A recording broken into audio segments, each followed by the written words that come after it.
Hello. When there's a disaster or a calamity after it's passed, there's always a strong societal urge to commemorate it, to create art, memorials to the lost. And though this is, I think we can all agree, a laudable instinct, it doesn't always have laudable outcomes. And so I thought it would be fun to read The Tay Bridge Disaster by William McGonagall. A man who's widely considered to be one of the worst poets ever. But this doesn't seem to have stopped him from writing, and he wrote with great earnestness. And so he was responding to the genuinely terrible disaster when the Tay Bridge collapsed and passengers on a train were killed. This poem is The Tay Bridge Disaster by William McGonagall. Beautiful railway bridge of the silvery Tay. Alas, I am very sorry to say that 90 lives have been taken away on the last Sabbath day of 1879, which will be remembered for a very long time.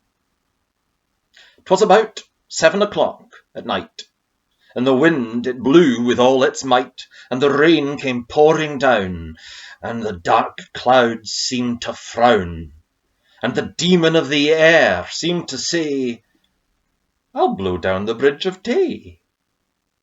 When the train left Edinburgh, the passengers' hearts were light and felt no sorrow. But Boreas blew a terrific gale, which made their hearts for to quail, and many of the passengers with fear did say, "I hope God will send us safe across the bridge of Tay."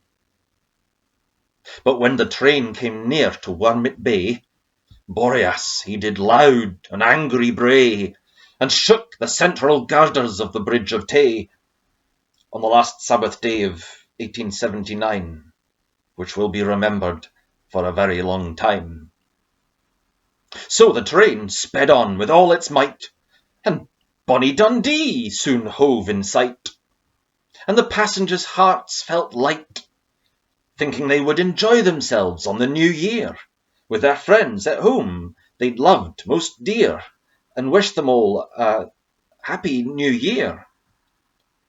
So the train moved slowly along the bridge of Tay, until it was about midway.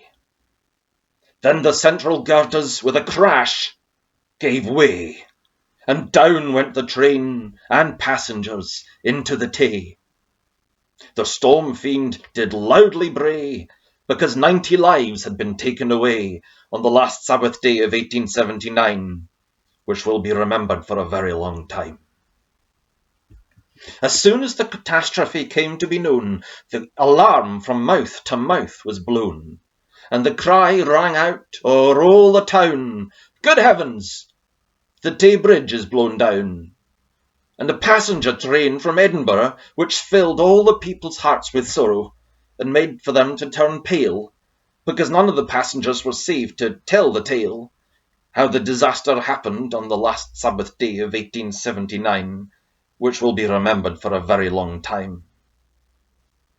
It must have been an awful sight to witness in the dusky moonlight, while the storm fiend did laugh and angry did bray, along the railway bridge of the silvery Tay.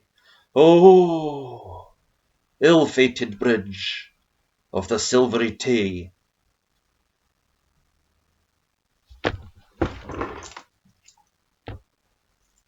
I must now conclude my lay by telling the world fearlessly, without the least dismay, that your central girders would not have given way, at least many sensible men do say, had they been supported on either side with buttresses.